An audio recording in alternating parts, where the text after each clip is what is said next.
நேரத்தில் நாம் எதற்காக அரசியலில் இருக்கின்றோம் என்கின்ற கேள்வி நம்ம எல்லோருக்கும் வரும். பவருக்காக இருக்கிறோமா, இல்லை நாமளும் 10-11 இருக்கிறோமா? பாதி நேரத்தில் நானே என்னை இந்த கட்சியினுடைய தலைவராக கேட்டிருக்கேன். உண்மையாலுமே நம்ம தமிழ்நாட்டில் அரசியல் தான் பண்ணிட்டு இருக்கோமா? நாம செய்யக்கூடிய அரசியல் மக்களுக்கு பயன்படுதா, இல்லை சித்தாந்தம் சித்தாந்தம் என்று தொங்கிக் கொண்டு ஏதோ ஒரு விஷயத்தை பேசிட்டு இருக்கிறோமான்னு பல இடத்தில் நானே எனக்கு கேள்விகள் கேட்பேன். இன்று காலையிலிருந்து எனக்கு நான் கேட்கக்கூடிய கேள்விகளில் முக்கியமான கேள்வி, நான் அரசியலே தொடர வேண்டுமா என்கிற கேள்வி. தமிழகத்தில் பெண் குழந்தைகள், பெண்கள் பாதுகாப்பா இருக்காங்களான்னு கேட்டீங்கன்னா நிச்சயமா இல்லை. அவர்கள் மீது நடக்கக்கூடிய குற்றங்கள் ஒரு நாள் அதிகமாக தான் இருக்கு, எப்பவுமே குறையில்லைங்க. இதை பொறுத்தவரை முக்கிய குற்றவாளி திராவிட முன்னேற்ற கழகத்தில் ஒரு பொறுப்புல, சைதை பகுதியில் ஒரு பொறுப்புல, வட்ட பொறுப்புல இருக்கக்கூடிய ஒரு ஆள். எங்களுடைய குற்றச்சாட்டு அவர் திமுக இருக்கிறது என் குற்றச்சாட்டு இல்லைங்க. திமுக என்கின்ற போர்வை இருந்தனால மட்டும்தான் இந்த அக்யூஸ்ட் அந்த பொண்ணு மேல கை வச்சிருக்கான். இது வெரி சிம்பிள். இது மூளை இருக்கக்கூடிய, ஆறறிவு இருக்கக்கூடிய எந்த மனிதனுக்கும் கூட தெரியும். திமுக கட்சி பொறுப்பு இருக்கு, திமுக அமைச்சர்களோடு இருக்கிறாங்கிற ஒரே காரணத்துக்காக மட்டும்தான் ஸ்டேஷன்ல என்கொயரி பண்ணல. இதே போல ஒரு குற்றத்தை அவன் செய்திருக்கின்றான். அதே குற்றத்தை 2வது முறை செய்திருக்கின்றான். இதுக்கு நீங்க அடிச்சீங்க பாருங்க பெல்டி அமைச்சர்கள்லாம். எஃப்ஐஆர் எப்படி சார் லீக் ஆச்சு? போலீஸ் டிபார்ட்மெண்ட்டை தவிர அந்த எஃப்ஐஆர் யாரு வெளியே விட முடியும்? எல்லாமே இன்டர்நெட் புரோட்டோகால் ப்ரொடெக்டட். அவ்வளவு ஈஸியா ஹேக் பண்ண முடியாத சிஸ்டத்தை. அது ஒரு எஃப்ஐஆரா சார்? ஒரு படிக்காத எழுதுனா கூட ஒழுக்கமா ஒரு எஃப்ஐஆர் எழுதுவோம். அதுல குற்றம் செஞ்சது அந்த பொண்ணா, குற்றம் செஞ்சது இந்த அயோக்கியனானே சந்தேகமா இருக்கு. ஏதோ பொண்ணு குற்றம் செஞ்ச மாதிரி எஃப்ஐஆர் எழுதிருக்கீங்க. அதையெல்லாம் படிச்சா ரத்தம் கொதிக்குது. இதெல்லாம் ஒரு எஃப்ஐஆரா சார்? காக்கி சட்டையை போட்டுட்டு அந்த ஸ்டேஷன்ல ஒருத்தவங்க எஃப்ஐஆர் இருக்கீங்களே, வெக்கமா இல்லையா உங்களுக்கு? வெக்கமா இல்லையா? குற்றம் நடந்தது அந்த பெண்ணுக்கு. அந்த எஃப்ஐஆர் படிச்சு அந்த எஃப்ஐஆர் கோர்ட்ல நிக்குமா சார்? ஆனா ஆயிரக்கணக்கில் எஃப்ஐஆர் எழுதி இருக்கு, அல்ல கோர்ட்ல நிக்குமா? அந்த பொண்ணு ஏதோ தன்னுடைய காதலனோடு பிரைவேட்டா ஒரு மொமெண்ட்டை ஸ்பெண்ட் பண்ணதாகவும், கிஸ் கொடுத்துக்கிட்டு இருந்ததாகவும், இவன் புதர் மறைவிலிருந்து வெளியே வந்து புகைப்படத்தை எடுத்து மிரட்டி, என்ன சார் என்ன இதான் ஒரு எஃப்ஐஆர் டிராஃப்டிங்கா? அந்த எஃப்ஐஆர் லீக் பண்ணிருக்கீங்களா சார்? பொண்ணு பேரு, மொபைல் நம்பர், அப்பா பேரு, ஊரு. வெக்க பண்ணு. திமுக யாராவது மரியாதை இருந்தா வெக்க பண்ணியா? நீங்களாம் வெக்கப்படணும். பொண்ணு, ஊரு, அப்பா, அந்த என்ன அந்த பொண்ணு குடும்பத்தையே நாசம் பண்ணிட்டீங்க. நீங்களாம் மனுஷங்களையா? நீங்களாம் அதுக்கு அமைச்சர் கேள்வி கேட்கிறார். 3 மாசம் தமிழ்நாடு அமைதி பூங்காவா இருந்துச்சாமா, இந்த அண்ணாமலை திரும்பி வந்தானாமா, மறுபடியும் கலவரம் வெடிச்சு. வெக்க பண்ணியா? நீங்களாம் மினிஸ்டரா இருக்கிறது வெக்க பண்ணு. இந்த ஒரு கட்சி பொறுப்புல இருக்கிறனால மரியாதையா பேசிட்டு இருக்கு. வீதிக்கு தனி மனிதனா வந்தா வேற மாதிரி இருக்கும். நான் பேசுறது பிரதமர் மோடி அவரை ரிஃப்ளெக்ட் பண்ணுங்கறதுக்காக ரொம்ப அமைதியா நாகரிகமா பேசிட்டு இருக்கு. வெக்கப்படணும். திமுக இருந்தா நான் சொல்லையா? திமுக பொறுப்புல அவன் இருந்தனால தான் போலீஸ் ஸ்டேஷன் அவனை செக் பண்ணல. அவனை போலீஸ் ஸ்டேஷன்ல செக் பண்ணாதனால தான் அவன் தைரியமா வெளியே வந்தான்.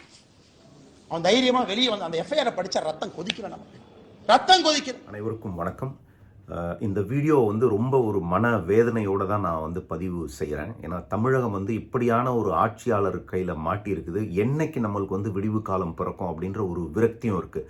அண்ணாமலை அவர்களுடைய பேச்சில் நீங்கள் பார்த்துருப்பீங்க. அதாவது உண்மையிலேயே மக்களுக்கு நல்லது செய்யணும்னு வரக்கூடிய எந்த ஒரு தலைவராக இருந்தாலும் இப்படியான கோபம் வரும். நிச்சயமாக கோபம் வரணும். அவன் தான் ஒரு நல்ல தலைவன். அவங்க தான் பார்த்தீங்கன்னா மக்களுக்கு உண்மையிலேயே நல்லது செய்யணும் அப்படின்னு வர்றதுக்கான ஒரு தலைவர். இதே மாதிரி தான் விஜயகாந்த் அவர்களும் இருந்தார். அதாவது உண்மையிலேயே அவர் மக்களுக்கு நல்லது செய்யணும்னு வந்தார். அதனாலதான் இந்த மாதிரி தவறுகள் நடக்கும்போது, பத்திரிகையாளர்கள் தவறான கேள்விகளை கேட்கும்போது கோவப்பட்டு பல நேரத்தில் அவருடைய கோவத்தை வெளிப்படுத்தினார். தமிழகத்தில் இருக்கக்கூடிய எல்லா மக்களுக்கும் தெரியும், அண்ணா யூனிவர்சிட்டியில ஒரு மாணவிக்கு என்ன ஒரு கொடுமை நடந்திருக்கு அப்படின்னு. அதாவது இந்த கொடுமை நடந்திருக்கு அப்படின்றத விட இந்த திமுகவை சேர்ந்தவர்கள், முக்கியமா பொறுப்பான பதவியில் இருக்கக்கூடிய அமைச்சர்கள், சட்ட அமைச்சராக இருந்தாலும் சரி, உயர்கல்வித்துறை அமைச்சராக இருந்தாலும் சரி, மற்ற பொறுப்பில் இருக்கக்கூடிய சீனியர் அமைச்சர்கள், இந்த அமைச்சர்கள்லாம் பார்த்தீங்கன்னா ஒரு 50 வருஷத்துக்கு மேல அரசியல்ல இருக்கக்கூடியவர்கள், ரொம்ப ரொம்ப ரொம்ப சீனியர்கள். என்ன பேச்சு பேசுறாங்க அப்படின்றத பாருங்க. சட்ட அமைச்சர் சொல்றாரு, ஏதோ ஒரு பொண்ணுக்கு ஒரு இடத்துல நடந்த நிகழ்வை வந்து நீங்க அரசியல் ஆக்க கூடாதுன்னு. ஏண்டா, இதே உன்னோட பொண்ணா இருந்தா நீ என்ன சொல்லுவ? இதே உன்னுடைய தம்பி பொண்ணோ, இல்ல உன்னுடைய அக்கா பொண்ணோ, இல்ல உன்னுடைய அண்ணன் பொண்ணோ, இல்ல உன்னுடைய தங்கச்சி பொண்ணோ இருந்தா என்ன சொல்லுவ? இல்ல உன்னுடைய பேத்திக்கு இப்படி நடந்தா என்ன சொல்லுவீங்க? நீங்க வந்து ரொம்ப சிம்பிளா ஏதோ ஒரு பொண்ணுக்கு ஒரு இடத்துல நடந்துருச்சு அப்படின்னு அனாவசியமா பேசுறாங்க. அதாவது இந்த அளவுக்கு தான் மக்கள் மேல மரியாதை வச்சிருக்காங்க. இதே இந்த பெண் வந்து உங்க தலைவருடைய ஒரு தங்கச்சியா இருக்கட்டும், ஏதோ ஒரு பெண் எம்பி தானே நடந்தது, விட்டுட்டு போயிடுவீங்களா? இல்ல உங்க துணை முதல்வருடைய ஒரு பெண் தோழியா இருக்கட்டும், ஏதோ ஒரு பொண்ணு தானே நடந்ததை விட்டுட்டு போயிடுவீங்களா? இன்னொரு அமைச்சர் சொல்றாரு, அவர் வீடும் பாத்தீங்கன்னா இந்த அண்ணா யூனிவர்சிட்டிக்கு பக்கத்துலயே இருக்கு, அந்த கோட்டூர்புரம் ரோட்லயே தான் இருக்கு. அவன் யாரோ பிரியாணி விற்கிறவன், எனக்கு என்ன தெரியும்? இந்த மாதிரி யாரோ ஒரு பிரியாணி விற்கிறவன் ரோட்ல போற போக்குல உங்க வீட்டுல ஒரு பெட்ரோல் குண்டை போட்டு போயிட்டான்னு வச்சுக்கோங்க, அப்படியே விட்டுருவீங்களா? யாரோ போற போக்குல ஒருத்தன் வீட்டுல போட்டான், இதுல என்ன இருக்குது? 8 கோடி மக்கள் இருக்கிற இடத்துல ஒரு வீட்டுல பெட்ரோல் குண்டு போடுறதுல என்ன இருக்குன்னு விட்டுடுவீங்களா? உடனே போலீஸ்காரங்களை கூட்டிட்டு வருவீங்கல்ல, போலீஸ் நாயை கூட்டு வந்து மோப்பம் பிடிச்சி எல்லாத்தையும் நோண்டி நுங்கெடுத்து எடுப்பீங்கல்ல, அந்த மாதிரி ஏன் இதை பார்க்க மாட்டேங்கிறீங்க? அத மாதிரி ஏன் இதை பார்க்க மாட்டேங்கிறீங்க? சட்ட அமைச்சர் என்ன சொல்றாரு பாருங்க. அதாவது இந்த தவறை செய்தவர் திமுக காரன் இல்ல, ரொம்ப நல்லது. ஏன்னா இந்த மாதிரியான தவறை திமுக காரன் செய்யவே மாட்டான். இதை விட கொடுமையான ஒரு தவறை செய்யறவன் தான் திமுக காரனா இருப்பான். அவன் வந்து திமுக காரனா இருக்கிறானா இல்லையா அப்படின்றது ரெண்டாவது பட்சம். முதல்ல தவறு நடந்திருக்குது. அண்ணா யூனிவர்சிட்டி, அண்ணா பேரை தூக்கிட்டு நடக்கிறீங்கல்ல, இந்த செத்து போன தலைவர்களை பேரை தூக்கிட்டு மார்க்கெட்டிங் பண்றீங்கல்ல, பாலிடிக்ஸ் பண்றீங்கல்ல, அண்ணா அண்ணா அண்ணான்றீங்க. அந்த அண்ணா பேர்ல இருக்கக்கூடிய அந்த யூனிவர்சிட்டியில படிப்புக்கும் அவனுக்கும் சம்பந்தமே இல்லை. அவன் காலேஜ்லயே படிக்கலாம். அவன் எப்படியா உள்ள போறான்? எப்படி ஹாஸ்டல் வரையும் போறான்? அவன் வந்து இப்படி போயிட்டு உட்கார்ந்து அந்த மாணவ மாணவிகள் வந்து இரவு நேரத்திலேயே எங்கேயோ ஒரு ஓரமா ஒதுக்குப்புறத்துல உட்கார்ந்து பேசுறாங்க பழகுறாங்கன்னா அதை மறைஞ்சிருந்து அவன் வீடியோ எடுக்கிறான். அதை வச்சு அவன் வந்து அவங்கள மிரட்டி அவங்கள வந்து பாலியல் துன்புறுத்தல் பண்றான். அப்படின்னா அவன் இன்னைக்கு ஒரு நாள் பண்ணல, இவன் ரெகுலரா பண்றான். உங்க போலீஸ் துறையே காவல்துறையே சொல்லுது அவன் மேல 15 கேஸ் இருக்கு. இதே மாதிரி ஒரு பாலியல் கேஸும் முன்னாடி இருக்குன்னு. அப்படி பாலியல் கேஸ் இருக்கிற ஒருத்தன் எப்படிங்க அண்ணா யூனிவர்சிட்டிக்குள்ள போறான்? இப்ப தமிழ்நாட்டில் இருக்கக்கூடிய பேரண்ட்ஸ், அந்த தாய் தந்தை வந்து எப்படி வந்து அவங்களுடைய பொண்ணுங்களை, அதாவது 18 வயசு வரைக்கும் பொண்ணை வந்து வளர்த்து காலேஜுக்கு அனுப்புவாங்க. இவன் வந்து ஏதாவது பண்ணுவான், இதுக்குதான் அனுப்புறாங்களா? காலேஜுக்குள்ள சிசிடிவி வேலை செய்யலன்னு சொல்றதுக்கே அசிங்கமா இல்லையா உங்களுக்குலாம்? அப்புறம் எதுக்கு நீங்க வந்து காவல்துறையை வச்சிருக்கீங்க? ஒரே ஒரு கல்லூரிக்குள்ள உங்களால வந்து ஒரு சிசிடிவி வைக்க முடியல, ஒரு செக்யூரிட்டி இல்ல. அதாவது ரோட்ல போற நாய், பிரியாணி விற்கிற நாய், கஞ்சா விற்கிற நாய் எல்லாம் காலேஜுக்குள்ள ஃப்ரீயா போயிட்டு வருது அப்படின்னா அப்புறம் என்னதான் நீங்க ஆட்சி பண்றீங்க? இதுல பாத்தீங்க அப்படின்னா சென்னை அந்த காவல்துறை ஆணையர் வந்து பேட்டி கொடுக்கிறார். அவர் கொடுக்கும்போது அவரோட பாடி லாங்குவேஜே பாருங்களேன், கொஞ்சம் கூட கூச்சமே கிடையாது. தப்பு நடந்திருக்குதேன்றது அவருடைய பாடி லாங்குவேஜ்ல பார்க்கவே முடியல. அவ்வளோ ஒரு திமிரா. ஏன்னா இவர் தான் சொன்னாரு, அதாவது இந்த மாதிரி குற்றவாளிகளுக்கு அவங்களுடைய லாங்குவேஜ்லயே நாங்க பதில் சொல்லுவோம். இது என்ன லாங்குவேஜ்? இந்த குற்றவாளி இருக்கானே சென்னையிலேயே உங்க ஆபீஸ்ல இருந்து 2 கிலோமீட்டருக்குள்ள இருக்கிறான்.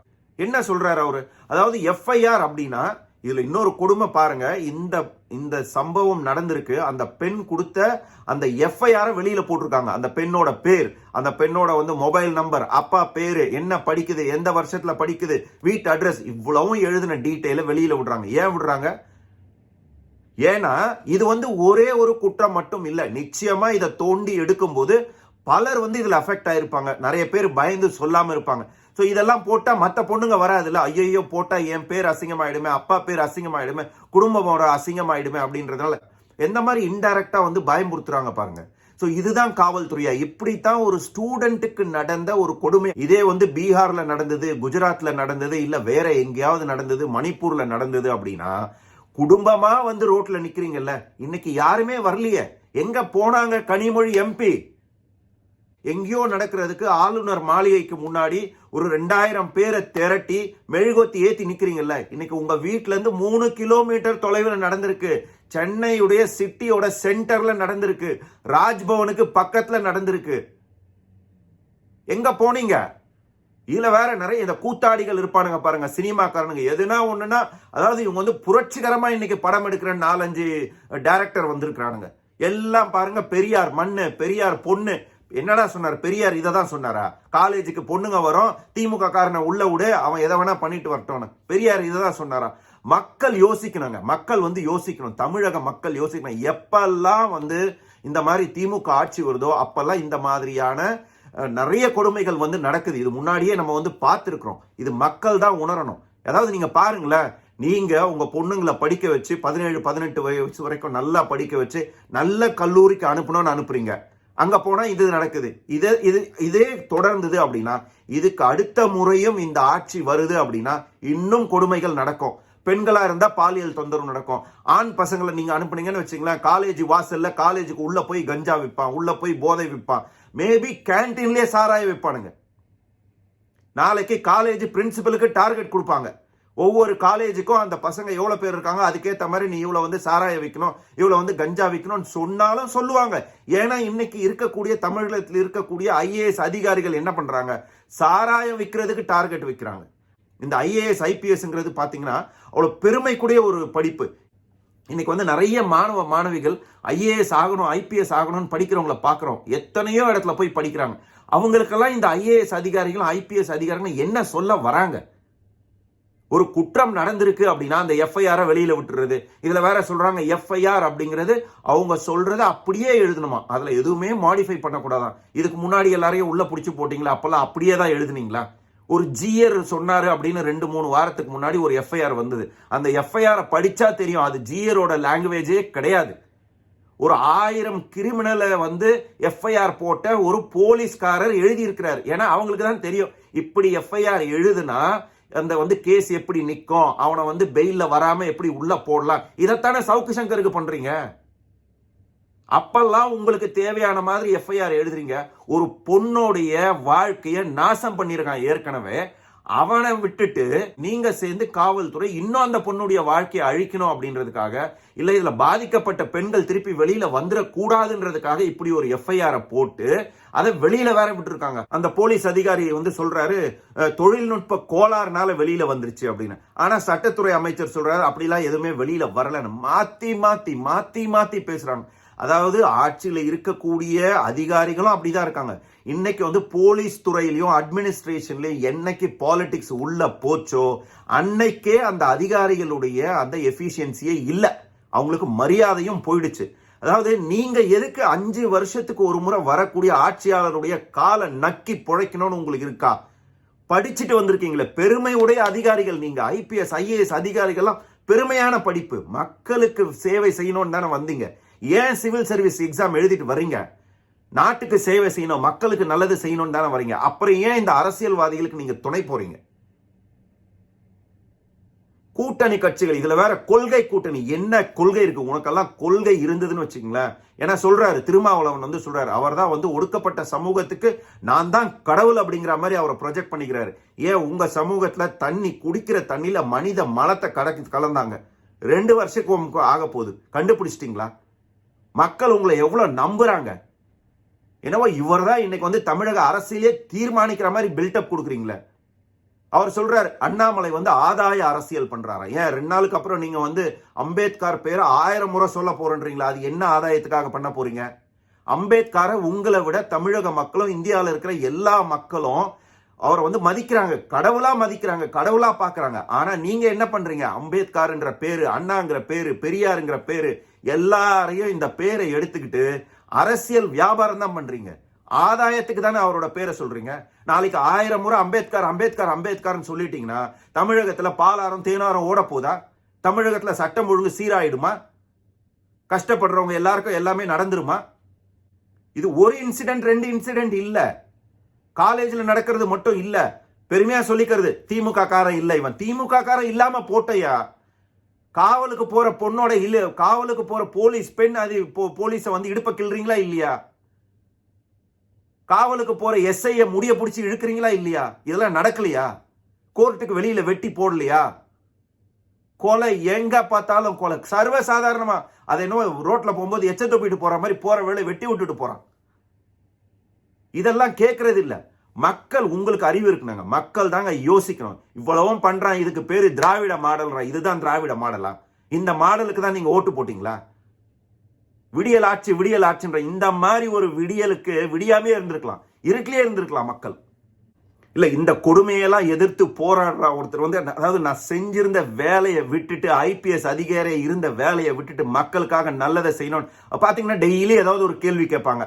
அவர் வந்து ஃபேக்ட் எல்லாத்தையும் எடுத்து சொல்லுவார். டேட்டா இதை சொன்னா டாக்ஸ் கம்மியாக கொடுக்குறாங்க அப்படின்னா கடந்த 10 வருஷத்தை எவ்வளோ கொடுக்குறேன் அப்படின்னு புள்ளி விவரம் எடுத்து சொல்லுவார். கல்வித்துறையில் எதையாவது ஒரு கேள்வி கேட்டால் இந்த மாநிலத்தில் இது இருக்குன்னு அந்த இதையே எவ்வளோ நாள் தான் சொல்லிக்கிட்டு இருக்கிறது. பத்திரிகையாளர்கள்னு சுற்றுறானுங்க பாருங்க. இவனுங்க நீங்க போய் கேள்வி கேட்கணும்ல. இதே பத்திரிகையாளர் நாளைக்கு உன்னோட தங்கச்சியோ இல்லை உன்னுடைய அக்காவோ இல்லை உன்னுடைய பொண்ணோ இந்த மாதிரி காலேஜில் போனால் சும்மா இருப்பீங்களா? ஒரு பத்திரிகையாளர் இதை பற்றி பேசல. என்ன டிபேட் பண்றானுங்க? இது நடந்த அன்னைக்கு டிபேட்டை பார்த்தீங்கன்னா இரட்டை இலை முடக்கப்படுமா, இபிஎஸ் ஓபிஎஸ், டிடிவி தினகரன், ஏண்டா இது அவங்களோட உட்கட்சி பூசல். அவனுக்கு இரட்டை இலை கிடைக்குது, கிடைக்காம போகுது. கிடைச்சா மக்களுக்கு என்ன, கிடைக்கலன்னா மக்களுக்கு என்ன? இந்த 2 பேரும் தானே மாத்தி மாத்தி மாத்தி மாத்தி மாத்தி மாத்தி தமிழகத்தை அழிச்சுக்கிட்டு இருக்கிறாங்க. இப்ப தமிழகம் போற போக்க பார்த்தா மக்கள் நீங்கெல்லாம் இதை வந்து புரிஞ்சுக்கலன்னு வச்சுக்கோங்களேன். நிச்சயமா அடுத்த முறையும் இதே தப்ப பண்ணீங்கன்னா அவன் ஏதோ 1000 ரூபாய் கொடுக்குறான், சாப்பாட்டை கொடுக்குறான், பிரியாணியை கொடுக்குறான், கோட்டை கொடுக்குறான்னு இந்த ஓட்டை போட்டீங்க அப்படின்னா நல்லா ஞாபகம் வச்சுக்கோங்க. எப்படி நீங்க வந்து ஆடு மாடை வளர்த்து கோயிலுக்கு நேந்தி விடுறீங்களோ அந்த மாதிரி தான் நீங்க உங்க பொண்ணையோ பையனையோ வளர்ப்பீங்க. எடுத்துட்டு போய் நல்ல நல்ல காலேஜ்ல சேர்க்கணும்னு சேர்ப்பீங்க.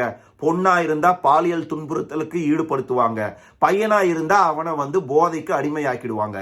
ஏன்னா இன்னைக்கு 2 இடத்துல இருந்து தான் இவங்களுக்கு வருமானம் வருது. போதையில இருந்து தான் வருது, கிரிமினல்ஸ் கிட்ட இருந்து தான் காசு வருது. நிறைய பார்த்துட்டோம் இல்ல? யாரெல்லாம் போதைப் பொருள் விற்கிறானோ, கிரிமினல் ஆக்டிவிட்டிஸ்ல இருக்கிறானோ எல்லாமே இந்த கட்சியில் இருக்கிறான். இல்ல எல்லாமே இந்த ஆட்சியாளர்கள் சப்போர்ட் பண்றாங்க. எதிர்த்து பேசுற எல்லாரையும் பிடிச்சு உள்ள போடுறாங்க. இந்த கொடுமையை மக்கள் பார்த்து உணரணும். இனிமேலாவது இந்த தப்ப பண்ணாதீங்க. 3-4 வருஷமா பார்த்துக்கிட்டானே இருக்கிறீங்க. 60 பேர் 70 பேர் கள்ளச்சாராயம் குடிச்சிட்டு சாவறான். அப்படியே சாவரும் போது கூட என்ன சொல்றாங்க? இவங்க கள்ளச்சாராயம் குடிச்சு சாவல, அந்த சாவுக்கு போனோம் திருப்பி குடிக்கிறான், திருப்பி சாவறான். மக்களை வந்து எப்படியெல்லாம் திசை திருப்புறாங்க பாருங்க. இதெல்லாம் எதிர்த்து போராடணும் தான் ஒருத்தர் வந்திருக்கிறார். அவர் செஞ்ச வேலையை விட்டுட்டு தமிழ் நாட்டுக்கு நல்லதை பண்ணணும், தமிழ் மக்களுக்கு நல்லதை பண்ணணும். அந்த பாத்தீங்கன்னா இன்னைக்கு அண்ணாமலை அவரே நான் என்ன பனிஷ் பண்ணிக்கிறேன், நான் என்ன சாட்டையெல்லாம் அடிச்சுக்கிறேன், நான் செருப்பு போடாம போறேன். ஏன் பண்ணணும்? யாருக்கு பண்றாரு? அவருக்கா பண்றாரு? உங்களுக்கு தானே பண்றாரு. ஒரு மனுஷன் சொல்றான் திமுக ஆட்சியை நான் வந்து அகற்ற வரைக்கும் இதுக்கப்புறம் நான் செருப்பே போட மாட்டேன்னு. செருப்பு போடாம ஒருத்தர் நடக்க போறான். உடனே வர்றானுங்க இந்த 200 ரூபாய் கூலி வாங்கிட்டு மனித மலத்தை தின்னக்கூடியவங்க இருக்கானுங்க பாருங்க. நிச்சயமா அவனுங்களாம் மனித மலத்தை தான் தின்றானுங்க. அவனுக்கு தேவை மலம். அதுல பணம் இருந்தா அதையும் நக்கி நக்கி தின்னுவான். அதை கொடுக்கறது திமுக. போடுறான் இவரோட ஷூ விலை 2 லட்சம் ரூபான்னு. வேலையே செய்யாத இவருக்கு எப்படி 2 லட்சம் ரூபாய் ஷூ வந்ததுன்னு? அவர் வேலை செய்யலாம் என்னடா, அவன் பொண்டாட்டி வேலை செய்யறாங்க. இன்னைக்கு 5 லட்சம் ரூபாய்க்கு ஷூ கேட்டா வாங்கி கொடுக்கறது என்ன மாதிரி பல பேர் இருக்கிறாங்க. ஷூ மட்டும் இல்ல, வாடகை வீட்டுல இருக்கிறாரு. வீடு கேட்டா வீடு கொடுக்கறதுக்கு எத்தனையோ பேர் ரெடியா இருக்கிறாங்க. ஏன் இதே கேள்வியை கேட்க வேண்டியது தானே? ட்ரெயின்ல டிக்கெட் வாங்க முடியாம வந்த ஒருத்தருக்கு இன்னைக்கு அந்த குடும்பம் எப்படி தமிழ்நாட்டில் பெரிய பணக்காரா இருக்குது. அதானி அம்பானியோட போட்டி போடக்கூடிய அளவுக்கு பணம் அந்த குடும்பத்துக்கு எங்கிருந்து வந்தது? மலத்தை தின்னக்கூடிய இந்த 200 ரூபாய் கூலி வாங்கிட்டு சோசியல் மீடியால போடுறீங்களே, நீங்களாம் இந்த கேள்வியை கேளுங்க. எங்கிருந்து வந்தது அவங்களுக்கு பணம்? யாரோட பணம்? இல்ல வேற சொல்றாங்க, போலீஸ் வந்து ஒரு செய்தியை வெளியிட்டு இருக்காங்க, நாங்க புடிச்சிட்டோம், குற்றவாளி தப்பிச்சு போனா கையை உடைச்சிட்டோம், காலை உடைச்சிட்டோம். ஏண்டா இதே கதையை கருணாநிதி எழுதுற இந்த கதையை எவ்வளவு வாட்டி தான் சொல்லுவீங்க? தப்பிச்சு போனா, அப்புறம் வந்து பிடிக்க பார்த்தோம், வெட்ட வந்தான், சுட்டோம், செத்து போயிட்டா. இல்லைன்னா இப்ப ஜெயில போவான், அங்க போய் ஒரு வயரை கடிச்சா, வாயில கடிச்சு செத்து போயிட்டான். பிடிக்க போகும்போது ஓடனா, செவரேறி குதிச்சான், கை உடைஞ்சது, கால் உடைஞ்சது. இந்த கதையெல்லாம் கேட்டு கேட்டு கேட்டு இதெல்லாம் ரொம்ப பழைய ஸ்டோரி. இந்த ஸ்டோரியை தானே இப்போ உங்களோட புரட்சியாளர்கள்னு சொல்லக்கூடிய அந்த 4-5 டைரக்டர் இருக்காங்க, அதை தானே படமா எடுத்துக்கிட்டு இருக்கிறானுங்க. அவனையும் ஒருத்தனையும் காணும். ஏதாவது ஒண்ணுன்னா உடனே வந்துருவாங்க, நாங்கெல்லாம் பெரியார் பிள்ளைகள், எங்களை மாதிரி கிடையாது, நாங்கெல்லாம் திராவிடம், அது இது சமூக நீதினு. ஒரு நாயை இதை பத்தி பேசலையே. இப்போ எல்லாம் முட்டு கொடுக்கறதுல தான் இருக்கிறாங்க. அண்ணாமலை ஆதாய அரசியல் பண்றாரு, அண்ணாமலை செருப்பு 2 லட்சம் ரூபாய். இன்னொன்னு வேற சொல்றாங்க, அண்ணாமலையோட சொந்தக்கார வீட்டுல ரைடு விட்டாங்களாம், அதனாலதான் இவர் இதெல்லாம் பண்றாருன்னு. அவரே தான் சொன்னார்லடா, செந்தில் பாலாஜி அவருக்கு சொந்தக்காரதான், ஜோதிமணியும் சொந்தக்காரதான், இன்னொரு 4-5 அமைச்சர் இருக்கிறாங்க, அவங்களும் சொந்தக்காரதான். ஏன்னா கொங்கு பகுதியில இருக்கிறாங்கன்னா எல்லாரும் ஒரே குலதெய்வம் இருக்கும், அங்க கோயிலுக்கு போறோம், பல பேர் இருப்பான். யார் வீட்டுல போனாலும் அப்படியா? ஓகே, ரைடு விட்டா அவர் ஃபோன் பண்ணி ஐடில சொன்னாரா, இவன் என் சொந்தக்காரன் போவாதன்னு சொன்னாரா? நான் சொல்ற உண்மையை கேட்டுக்குங்க. பத்திரிகையாளரை இதே கேள்வியை கேட்கிறான். டேய், பத்திரிகையாளர்னா உங்களுக்காவது கொஞ்சமாவது ஒரு ரெஸ்பான்சிபிலிட்டி இருக்கணும்டா. வேற நீங்க ஜனநாயகத்தினுடைய 4வது தூணுன்னு வேற சொல்லிக்கிறீங்க. தூணுனா என்னன்னு அர்த்தமாவது தெரியுமா உங்களுக்கு? நிச்சயமா தெரியாது. ஏன்னா இப்ப 20 கோடி 30 கோடியில பிரிட்ஜை கட்டிட்டு 6 மாசத்துல அடிச்சுட்டு போச்சுன்னா அந்த தூணுக்கு என்ன ஒரு வேல்யூ இருக்கும்? அந்த மாதிரி தானே நீங்க இருப்பீங்க. இந்த ஆட்சியில வந்து பத்திரிகையாளராகவே இருக்க மாட்டான். அவனும் வாங்கி தின்றவனா தான் இருக்கான். அதாவது என்ன நடக்குது தமிழ்நாட்டில், தமிழகத்தை சுத்தி அப்படிங்கிறத பார்க்க நிச்சயமா, அதாவது இதெல்லாம் நினைக்கும் போது ரத்தம் கொதிக்குதுங்க. நிச்சயமா ரத்தம் கொதிக்குது. அண்ணாமலையில இப்படி வந்து பேசுவாரார் நான் எதிர்பார்க்க கூட இல்லை. ஒரு படிச்ச மனுஷன் எவ்வளவு ட்ரை பண்றாரு. 3 வருஷமா நடக்காத நடை இல்ல, பேசாத பேச்சு கிடையாது. எந்த நாய் போற வர நாய் கேள்வி கேட்டாலும் பதில் சொல்றது. எந்த கேள்வி கேட்டாலும் தெளிவான பதில். என்ன நடந்தது கடந்த 10 வருஷம், என்ன நடந்தது, இவன் ஆட்சியில என்ன நடந்தது, அவன் ஆட்சியில என்ன நடந்தது, அந்த ஸ்டேட்ல என்ன நடக்குது, இந்த ஸ்டேட்ல என்ன நடக்குது, ஒவ்வொன்னுத்தையும் கம்பேர் பண்ணி அவ்வளோ டீட்டெயிலா சொல்றது. அண்ணாமலையை கேள்வி கேட்டா மட்டும் இப்படி கேள்வி கேட்கறது.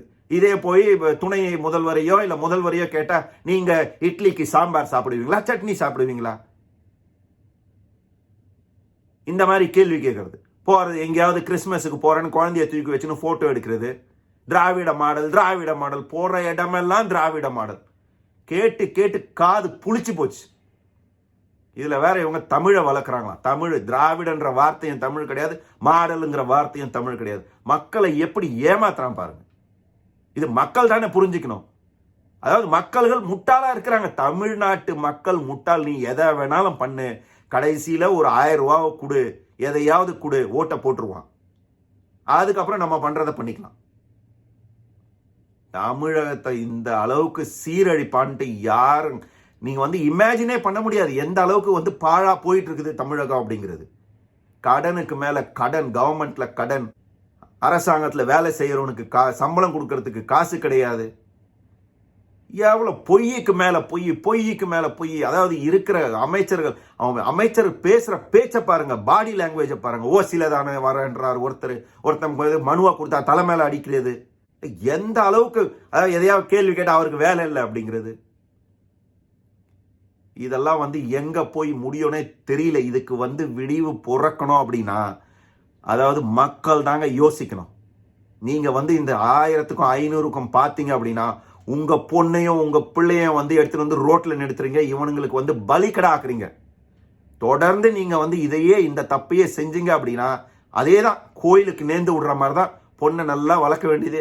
18 வயசு வரையும் வளங்க, படிக்க வைங்க, எங்கேயாவது காலேஜில் எடுத்துட்டு போய் விடுங்க. ஏதாவது எவனா ஒருத்த வருவான். இந்த மாதிரி தான் அவனை வந்து இந்த கட்சிக்காரன் கூட சொல்ல வேணாம். எல்லாம் பெரியார் மண்ணில இருந்து வர்றவனுங்க, பெரியாரோட பிள்ளைகள் வருவாங்க. விட்டுருங்க உங்க பசங்களை. பொண்ணுனா பொண்ணை வந்து சீரழிச்சுட்டு போவான், பையனா அவனுக்கு போதையை கொடுப்பான். அப்புறம் நீங்க என்ன பண்ணணும்? தெருவில் தான் வந்து நிறுத்தணும். என்ன பண்ணணுன்றது மக்கள் தாங்க முடிவு பண்ணணும். எவ்வளவோ சொல்லியாச்சு. வருத்திக்கிறான் அண்ணாமலை, அவரையே வருத்திக்கிறாருங்க. விளம்பரத்துக்காக இல்ல, உண்மையிலேயே மக்கள் படுற கஷ்டத்தை தெரிஞ்சதுனால. ஏன்னா அந்த அண்ணாமலை வந்தது மக்களுக்கு நல்லதை பண்ணணுன்றதுக்காக தான் அரசியலுக்கு வந்தார். காசு சேர்க்கணுன்றதுக்காக அரசியலுக்கு வரல. காசு சேர்க்கணும் அப்படின்றத இருந்தா அவர் செஞ்ச வேலையை செஞ்சுட்டு போயிருக்கலாம். இன்னைக்கு உட்காந்துட்டு பேசுறாங்க பாத்தீங்களா ஐபிஎஸ் அதிகாரிகள், இதை விட நல்லா இருந்திருக்கலாம். ஏன்னா எல்லா கட்சியில இருக்கிற எல்லா முதல்வரும் அவருக்கு மரியாதை கொடுத்து வச்சிருந்தாங்க கர்நாடகால. இன்னைக்கும் கர்நாடகால இருக்கவன் சொல்றான், தமிழ்நாட்டில் போய் இந்த ஆள் கஷ்டப்படுறதுக்கு கர்நாடகாலேயே அரசியலுக்கு வந்திருந்தா வீட்டில் உட்கார்ந்து இருந்தாலே ஜெயிச்சிருப்பாரு அப்படின்னு. அவருக்கு அந்த ஊர்ல பண்ணணும்னு இல்லை, தமிழ்நாட்டு மக்களுக்கு பண்ணணும், தமிழக மக்களுக்கு நல்லதை பண்ணணும், தமிழ்நாட்டை வந்து உயர்த்தணும். சொல்றாங்க இந்தியாவிலேயே பெண்களுக்காக சேஃபா இருக்கிற ஒரு மாநிலம் எதுனா அது தமிழகம் தானா. சட்டத்துறை அமைச்சர் சொல்றார், நீங்க சேஃபா இருக்கிறதா தெரியல, ஏதாவது ஒன்னா உடனே போயிடுறது. பீகாரோட கம்பேர் பண்றது, ராஜஸ்தானோட கம்பேர் பண்றது, யூபியோட கம்பேர் பண்றது. இதெல்லாம் கம்பேர் பண்றதுக்கு உங்களை ஒருத்தன் போட்டிருக்கிறான். அதாவது இந்த குற்றம் செஞ்சவனை வந்து 2015 முன்னாள் முதல்வர் ஜெயலலிதா அவர்கள் தண்டிக்காம விட்டாங்களாம். அட பாவீங்களா, 15 அந்த அம்மாவும் செத்து போச்சு. அப்ப அவங்க தண்டிக்கலையா, அதனால அவன் இப்ப குற்றம் பண்றானா? ஏன்னா அவன் குற்றவாளின்னு இருக்கான், 15 கேஸ் இருக்கு, அவனை வந்து மானிட்டர் பண்ண மாட்டீங்களா?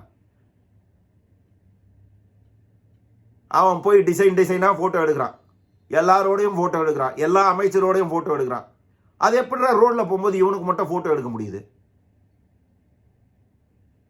சும்மா ரோட்ல போற அதை சொல்றாரு. அப்படியே நாங்க போகும்போது தூரத்துல இருந்து எடுத்துக்கிட்டா நாங்க என்ன பண்றது? சட்டத்துறை அமைச்சர் சொல்றாரு. அது எப்படி இந்த கஞ்சா விற்கிறவன், போதைப் பொருள் விற்கிறவன், இந்த மாதிரி மொல்ல மாதிரி தனம் பண்றவன் மட்டும்தான் உங்க அமைச்சர்களோட போற வழியில போட்டோ எடுத்துக்கிறான்? இல்ல அமைச்சருங்க அவனை தேடி போறாங்களா, இல்ல அவனுக்கு அமைச்சர் எங்க போவாங்கன்னு தெரியுமா? என்னத்த சொல்றதுனே தெரியல. அதாவது இந்த காவல்துறையும் கொஞ்சம் யோசிக்கணும். நீங்க வந்து மக்களுக்காக இருக்கிறீங்க, மக்களுக்கு கொஞ்சம் நல்லதை பண்ணுங்க. ஐஏஎஸ் அதிகாரிகள் மக்களுக்கு நல்லதை பண்ணுங்க. நீங்க வந்தது எதுக்கு? மக்களுக்கு பண்ணணும்னு தானே வந்தீங்க, அதை பண்ணுங்க. இவனுங்க 5 வருஷத்துல வருவானுங்க போவானுங்க, ஏன் அவனுங்க காலை நக்கி புழைக்கணுமா? அதுக்கு நீங்க காக்கி சட்டியை கழட்டி வச்சுட்டு கட்சியில சேர்ந்துருங்க. அதாவது இந்த குற்றவாளிய இவங்க வந்து தரோவா அவனை விசாரிச்சு, ஏன்னா 2-3 நியூஸ் வேற வருது, அவன் 3 இது சொல்லியிருக்கிறான் வீடியோ எடுத்த உடனே. ஒன்னு நான் உங்க அம்மா அப்பா கிட்ட காட்டுவேன்னு சொல்லி பயமுத்திருக்கான். இன்னொன்னு அவன் என்ன பண்றானோ அதுக்கு வந்து ஓகே சொல்லணும்னு இருக்கான். 3வது ஒரு சார் இருக்கிறார், சார் கிட்ட போனோன்னு இருக்கிறான். அது எந்த சாருன்னு தெரியல. 2 பேர் உள்ள வந்தாங்கன்றாங்க, இது வரைக்கும் ஒருத்தனை தான் பிடிச்சிருக்கிறாங்க. அந்த 2வது ஆள் யாரு இதெல்லாம் தெரியல. அதை பிடிச்சி எஃப்ஐஆரை ஒழுங்கா போட்டு அவனுக்கு தண்டனையை வாங்கி கொடுத்து, அதான் சொல்றாரு அண்ணாமலை, 10 நாள்ல தண்டனை வாங்கி கொடுத்த கேஸ் கூட இருக்கு, ஒரே நாள்ல தண்டனை வாங்கி கொடுத்த கேஸ் கூட இருக்கு அப்படின்னு. உண்மையிலேயே இந்த சட்ட அமைச்சர் சொன்னார்ல, தமிழகம் தான் பெண்களுக்கு சேஃபா இருக்கக்கூடிய ஒரு ஸ்டேட் அப்படின்னு. இல்ல முதல்வர் கீழே தான் இந்த காவல்துறை இருக்குது, அவர் அந்த பெருமையை காப்பாற்றணும் அப்படின்னா ஒரு 10 நாள்ல, ஒரு மேக்சிமம் 1 மாசத்துல அவனுக்கு தண்டனையை வாங்கி கொடுத்தீங்க அப்படின்னா ஓரளவுக்கு மக்கள் வந்து உங்களை நம்புவாங்க. அநேகமா அவன் பாருங்களேன், இதான் நடக்கும். எங்கேயோ வழிக்கு விழுவான், செத்து போயிடுவான், இல்லைன்னா வயரை கடிப்பான், செத்து போயிடுவான், இல்லைன்னா அவன் ஜட்டியிலேயே அவனே வந்து தூக்க மாட்டிக்குவான். இதெல்லாம் முன்னாடி நிறைய கதைகள் வந்தது தான். இதெல்லாம் ஸ்டாண்டர்டா வந்து கதை வசனம் எழுதுறது. சொல்றாங்களே எஃப்ஐஆர்னா அவங்க என்ன சொல்றாங்களோ அதைத்தான் எழுதுவோன்னு. நீங்க எழுதுறது தான் இவ்வளோ நாள் மக்கள் பார்த்துக்கிட்டே தானே இருக்காங்க. தமிழக மக்கள் பார்க்காம இருக்கிறாங்க. எவனையாவது ஒருத்தனை பிடிப்பீங்க, அவன் எங்கேயோ எதையோ ஒழிக்க வச்சிருக்கிறேன்னு சொன்னான்னுவீங்க, அவனை விடிய காலில் தான் கூப்பிட்டு போவீங்க, இருட்டில் தான். ஏன்னா டே டைம்ல கூப்பிட்டு போனா தெரிஞ்சிருவோம்ல, இருட்டில் கூப்பிட்டு போறது. அப்புறம் அவன் அங்கேருந்து தப்பிச்சு ஓடினான்றது, அப்புறம் அவனை சுட்டு சாவடிச்சிருது. ஏன்னா அதோட முடிஞ்சிடும்ல. அவன் செத்து போயிட்டான்னா வெளியில வராதில்ல. இப்ப இவன் கூட செத்து போயிட்டான், ஏன்னா இவன் கோட்டூர்புரத்துல இருக்கிறான், அண்ணா யூனிவர்சிட்டி பக்கத்துல இருக்குது. டெய்லி அந்த மாதிரி பிரியாணி வித்துட்டு போகும்போது அங்கதான் போவானா இருக்கும். எத்தனை பேரை வீடியோ எடுத்தான், எத்தனை பொண்ணுங்களை சீரழிச்சான் தெரியவே தெரியாது. இது இவன் மட்டும்தான் பண்ணானா, இல்ல எடுத்துட்டு யாருக்காவது எதுக்காவது சப்ளை பண்ணானா அதுவும் தெரியாது. சாருன்றான்ல, எத்தனை சார் இருக்காங்க லிஸ்ட்ல தெரியாது. இதை தோண்டி எடுத்தா பெரிய பூதம் வந்துடும்ன்றதுனாலதான் இந்த எஃப்ஐஆர் வெளியில வந்ததா அதுவும் தெரியாது. நிறைய கேள்வி இருக்கு, மக்கள் மனசுல நிறைய கேள்வி இருக்கு. கேள்வியெல்லாம் கேளுங்க. ஒவ்வொருத்தரும் நீங்களும் உங்க வீட்டுல இருந்து வெளியில வந்து போராடுங்க. ஒரு 2 நிமிஷமாவது வெளியில வந்து சொல்லுங்க, உங்க மனசுல இருக்கிறத சொல்லுங்க. சும்மா 1000 ரூபாய் கொடுக்குறான், பஸ்ல உங்களை வந்து ஃப்ரீயா அனுப்புறா அப்படின்றதுக்காக வாயை பொத்திக்கிட்டு இருக்காதீங்க. 1000 ரூபாய் கொடுக்கறது அவன் வீட்டு காசை கொடுக்கல, அரசாங்கத்துக்கு காசைத்தான் கொடுக்குறான். அரசாங்கம் காசு எங்கிருந்து வருது? உங்க காசு தான். எலக்ட்ரிசிட்டி பில்லு ஏத்துனாங்களா 2-3 முறை? பால் ஏத்துனாங்களா? ரெஜிஸ்ட்ரேஷன் ஃபீ ஏத்துனாங்களா? வீட்டு வரி ஏத்துனாங்களா? இதெல்லாம் உங்க பணம் தான். இந்த பணம் 1000 ரூபாய் உள்ள போகுது. இன்னைக்கு எத்தனை பேர் புது குடிக்காரன் வந்திருக்கிறான்? எவ்வளவு குடிக்கிறான் டெய்லி? 1000 ரூபாய் கொடுக்குறான், எத்தனை 1000 எடுத்துட்டு போறான் டாஸ்மார்க் மூலமா? யோசிக்கணும், மக்கள் தான் யோசிக்கணும். நீங்க இதைத்தான் விரும்புறீங்களா? இதில் தான் வாழ போறீங்களா? இந்த தமிழகம் இன்னும் நாசமா போனோமா, இல்லை இதெல்லாம் மாறணும், உங்க குழந்தைங்களுக்கு ஒரு நல்ல எதிர்காலம் இருக்கணும் அப்படின்னா நீங்க மாத்தி யோசிக்கணும். இனிமேலாவது இந்த தப்பை பண்ணக்கூடாது. நன்றி.